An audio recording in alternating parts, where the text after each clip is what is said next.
Hello friends, अस्सलाम वालेकुम। हाँ, तो वेलकम टू माय वर्ल्ड। और आज हम जाने वाले हैं इकरा आयशा रेजिडेंशिया। ये आपको मेरे पेज पे बहुत से किस्म का कंटेंट मिलेगा, लेकिन आज जो हम आपको कंटेंट दिखा रहे हैं वो है रियल एस्टेट के हवाले से कि अगर आपको एक अच्छी फ्यूचर इन्वेस्टमेंट करनी है तो आपको कहाँ पे इन्वेस्टमेंट करनी चाहिए।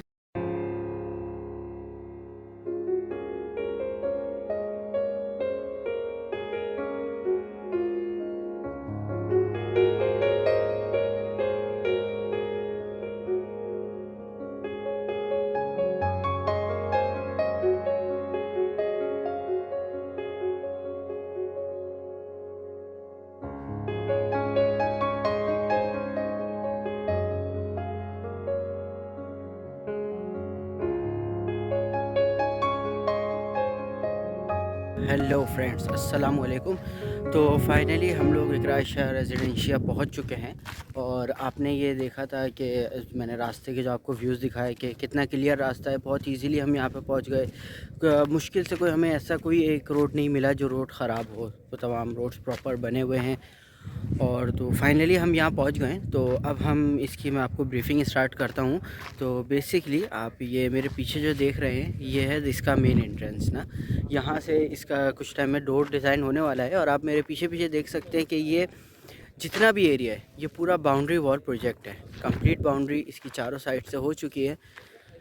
और इसकी जब सबसे पहले अगर हम पेपर्स की बात करें, जो एनओसीज़ वगैरह आती हैं, तो इसकी तमाम एनओसीज़ क्लियर हैं। और बोर्ड ऑफ रेवेन्यू से जो मेन एनओसी आती है वो भी क्लियर हो चुकी है। तो वो भी क्लियर है। और इसके अलावा जो सबसे मेन जो है, जो बड़ी पाइपलाइन जो पानी की गुज़र रही है, जो यहाँ से बहरिया टाउन को मिल रही है, तो वो ये जो बाउंड्री वॉल है इसके पीछे एक मेन रोड है, उस मेन रोड से वो बाउंड्री वॉल वो सॉरी पाइपलाइन होती हुई गुज़र रही है। तो पानी का कोई इशू नहीं है। इलेक्ट्रिसिटी के आप मेरे सामने देखें तो ये पीछे पोल्स लगे हुए इलेक्ट्रिसिटी के, यहाँ पे इलेक्ट्रिसिटी अवेलेबल है। और इसके अलावा अगर कुछ टाइम इस एरिया में अगर हम जाएं तो इस एरिया के सराउंडिंग के हिसाब से ये पीछे जो इस बाउंड्री वॉल के एरिया है, इस एरिया में ये 500 एकड़ की जगह है जो कि एक एनजीओ को दी गई है।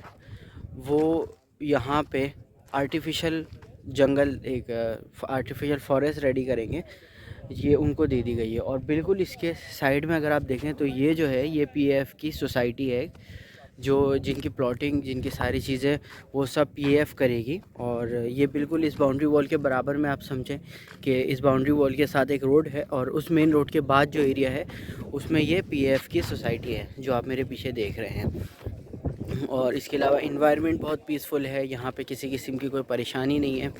इसके साथ साथ अभी यहाँ पे ये ऑफिस और मस्जिद बना दी गई है टेम्प्रेरी, क्योंकि ज़ाहिर सी बात है यहाँ पे प्लॉटिंग चल रही है। जब वो हो जाएगी तो हमारा जो ये वाला एरिया है आधा, जो अगर हम यहाँ इसके सेंटर में आते हैं तो राइट साइड पे अगर आप मेरे ये देखें तो ये जो राइट साइड पे एरिया है ये पूरा विलास है, जो विलास खुद पंजवानी मार्केटिंग नेटवर्क कंस्ट्रक्ट करके और फिर लोगों को देगी।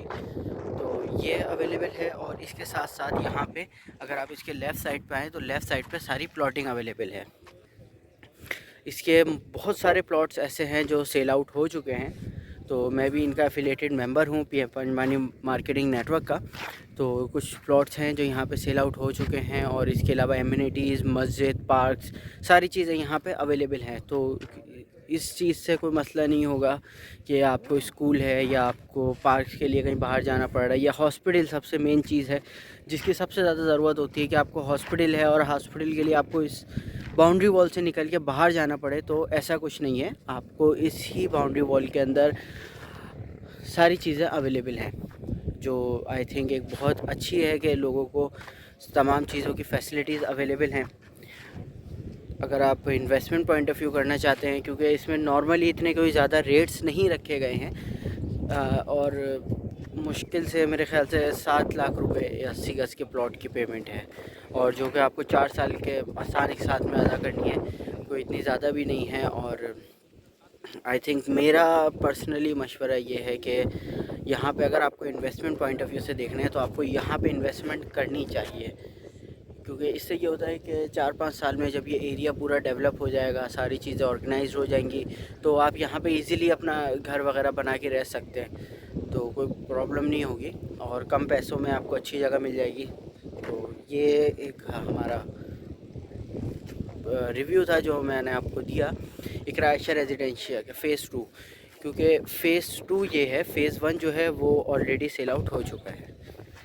तो इसका रिव्यू यहीं तक था। तो इंशाल्लाह आपके लिए और भी नई नई वीडियोस और नए नए लोकेशंस की वीडियोस लेके आते रहेंगे, तो आप देखें काइंडली। आपको कोई भी कंसर्न हो, यहाँ पे आपको प्लॉट की सेल परचेज़ करनी हो, कुछ भी करनी हो, तो वो आप मेरा नंबर डिस्क्रिप्शन में अवेलेबल है, आप वहाँ पर मुझे फ़ोन करें। मैं ख़ुद इनका एफिलिएटेड मेंबर्स हूँ, तो मैं आपको काइंडली दिला सकता हूँ। Okay, thank you and keep supporting me.